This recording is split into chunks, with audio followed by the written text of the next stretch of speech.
Olá, pessoal. Hoje eu vou falar um pouquinho para vocês sobre a farmacoterapia da gota. O que é a gota, né? A gota, ela se dá pela precipitação de cristais de urato, de ácido úrico, nos tecidos, principalmente nas articulações, por uma questão de pH e temperatura mais baixa, né, ali nas articulações.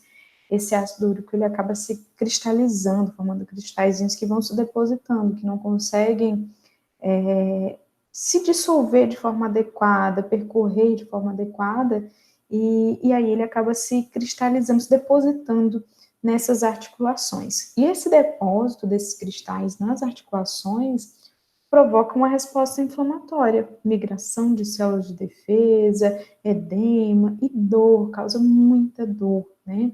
Então, as pessoas que são acometidas pela gota, muitas vezes elas não conseguem nem sequer se cobrir durante a noite de tanta dor que está ali naquela região, naquela articulação do pé.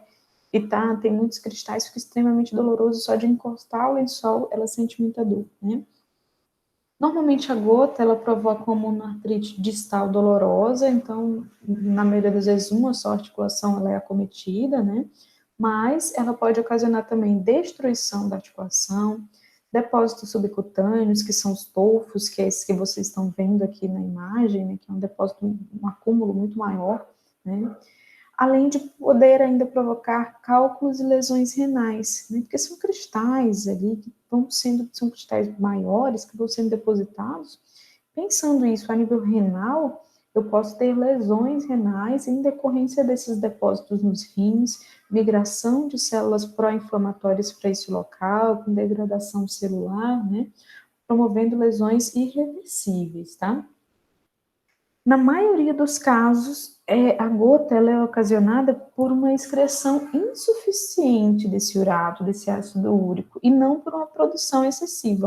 A pessoa ela consome muito, né, tem uma produção excessiva, e aí acaba não conseguindo eliminar de maneira adequada, né, para corresponder à quantidade que ele está consumindo ali de purinas e gerando esse ácido úrico.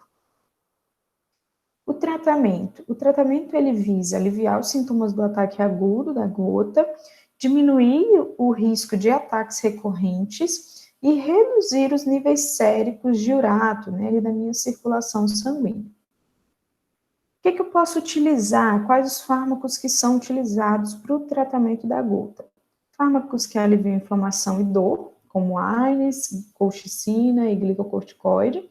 Por quê, né? O que tem a ver usar um anti-inflamatório não esteroidal ou um glicocorticoide, que é um anti-inflamatório esteroidal, né? O que tem a ver isso? Como eu falei para vocês, tem uma migração muito grande de células pró-inflamatórias para esse local onde estou tendo o acúmulo desses cristais de ácido úrico. Então, eu impedindo, né, eu atenuando essa resposta inflamatória, eu vou, consequentemente, reduzir a dor ocasionada por esse processo inflamatório nesse paciente. Tem ainda os fármacos que evitam respostas inflamatórias a cristais, como a colchicina e os AINES, aqui não entra os glicocorticoides. Os fármacos que atuam por inibição da formação de uratos, que é o allopurinol e o febuxostat, e fármacos que aumentam a excreção de uratos, os uricosúricos, né? Que no caso aqui, como exemplo, a probenecida, que é o mais utilizado. Então vamos lá, vamos começar a falar dos fármacos, né? Primeiro eu tenho a colchicina. A colchicina, o mecanismo de ação dela, ela vai atuar desorganizando as funções celulares, como a mobilidade dos granulócitos. Quando ela está atuando nesses granulócitos que estão envolvidos diretamente ali na defesa imunológica, gerando uma resposta inflamatória, eu reduzo esse processo inflamatório. Aí vale a gente recordar um pouquinho lá da imunologia, onde eu tenho o quê? Quando eu tenho células, granulócitos migrando no tecido, né, que está afetado, o que vai acontecer? Essas células, elas liberam mediadores químicos para recrutar cada vez mais células e potencializar esse processo inflamatório. Então, quando a colchicina, ela bloqueia, né, a ida desses granulócitos, ela reduz a mobilidade desses granulócitos, impedindo que eles impedindo de eles irem até o local afetado, Consequentemente, eu reduzo a resposta inflamatória que está sendo gerada ali, né? E com isso eu reduzo a dor. Além disso, a colchicina ela bloqueia a divisão celular ao se ligar aos fusos mitóticos também, né? Então, impede proliferação celular e, consequentemente, menos células ali migrando para esse local da inflamação. A colchicina ela pode ser utilizada para aliviar o ataque de gota aguda, né? Que vai ser reduzido em 12 horas após a administração dessa colchicina, a primeira administração, e cessam completamente em 48 a 72 horas após a primeira administração da colchicina, tá? Ela pode ser utilizada ainda para prevenir, de forma profilática, ela pode prevenir essas crises agudas, né? E aí a dosagem vai variar de acordo com a frequência dos ataques. Se essa pessoa tem um ataque por ano, 2 ataques por ano, 3, isso vai variar a quantidade de dias, ou uma vez por semana, dosagem, vai variar de acordo com a frequência que ela tem, a quantidade, a posologia de colchicina aplicada para cada caso. O halopurinol. O halopurinol, atualmente, ele é mais indicado, né, é fármaco de primeira escolha para controle de crises de gota, tá? O mecanismo de ação do halopurinol é inibição da xantina oxidase e impede a síntese de urato a partir da xantina. Então, aqui, ó, tem lá DNA, RNA, síntese de purinas, aí produção de hipoxantina, a partir da hipoxantina, produção de xantina, pela xantina oxidase e produção de ácido úrico a partir da xantina pela xantina oxidase também. Então, o halopurinol, ele bloqueia essa xantina oxidase. Então, eu não tenho produção de ácido úrico. Poxa, professora, mas lá no início foi falado que a grande maioria das pessoas não tem uma superprodução de ácido úrico, e sim, ela tem uma eliminação defeituosa, né?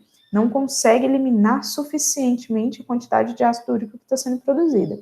Ok, mas mesmo assim o halopurinol ele ainda é eficaz, porque eu evito, né, essa superprodução, não é superprodução, mas eu não estou produzindo, fica só o que já está circulando ali mesmo. Qual é a grande questão aqui do halopurinol?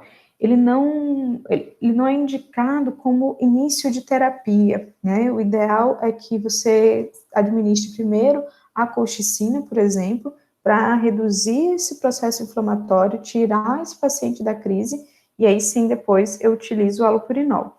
Por quê? Porque o halopurinol, quando ele impede esse ciclo aqui, ele impede essa produção, o organismo ele pode mobilizar ácido úrico dos que estão depositados nos tecidos. E aí posso agravar ainda mais a situação aguda que esse paciente está. Então, o halopurinol ele facilita a dissolução de tofos e previne o desenvolvimento, a progressão da artrite gotosa crônica, e ele previne também o desenvolvimento de nefropatia. Por quê? Uma vez que eu estou reduzindo a quantidade de ácido úrico que está sendo produzida, menos ácido úrico vai chegar lá aos meus rins, né, evitando danos renais.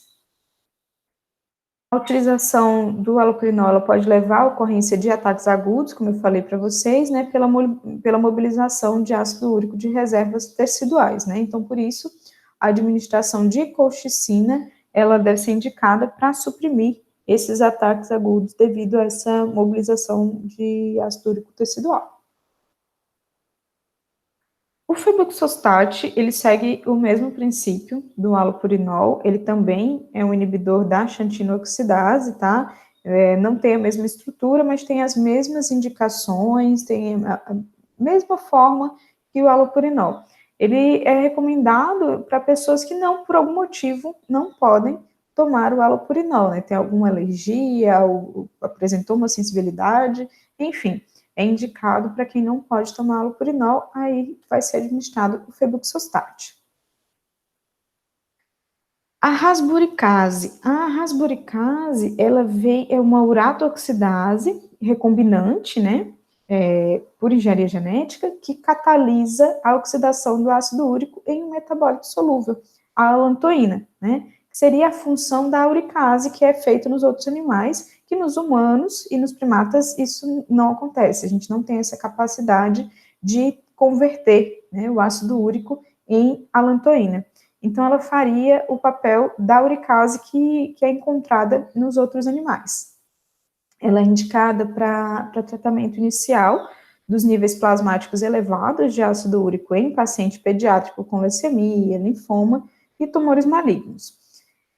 A eficácia, ela pode ser prejudicada pela produção de anticorpos contra esse fármaco, uma vez que é o quê? Ela é uma enzima recombinante, né? Então, meu organismo pode enxergar ela como um organismo estranho e apresentar uma resposta imunológica contra esse fármaco. Os agentes uricosúricos. Os agentes uricosúricos, eles vão aumentar a eliminação desse ácido úrico que está ali circulando, né? Então, ele aumenta a taxa de excreção desse ácido úrico. Por quê? Normalmente, somente 10% do ácido úrico que está sendo produzido, ele é excretado. Os outros 90% são absorvidos, reabsorvidos a nível renal, principalmente pelo transportador URAT1. Ele consegue fazer essa reabsorção e o ácido úrico volta de novo para a circulação sistêmica, ok? Então, aí, como principal agente uricosúrico, eu tenho a probenecida. A probenecida, ela atua justamente bloqueando, principalmente esse URAT1, impedindo essa reabsorção do ácido úrico para a circulação sistêmica. Então, ele vai ser eliminado, né, pela urina. Então, aumenta a excreção desse ácido úrico, bloqueando essa recaptação a nível renal, certo? Então, a probenecida, ela aumenta os níveis urinários de urato, né? E, consequentemente, como ela está aumentando lá a concentração de ácido úrico a nível renal para eliminação através da urina, eu tenho que orientar esse meu paciente que ele tem que tomar uma quantidade maior de água. Para quê? Para não deixar esses cristais parados lá nos meus rins, evitando formação de cálculos renais e lesões renais. Então, essa orientação é uma orientação muito importante para o meu paciente. Tenho ainda a benzobromarona, mesmo princípio da probenecida, tá? Ela também vai bloquear essa recaptação, porém ela consegue ser eficaz em pacientes com insuficiência renal, tá? Ela apresenta hepatotoxicidade, mas em pacientes com insuficiência renal, ela pode ser administrada, certo? Ok, pessoal, para a nossa aula de hoje era o que eu tinha para falar para vocês. Muito obrigada a todos.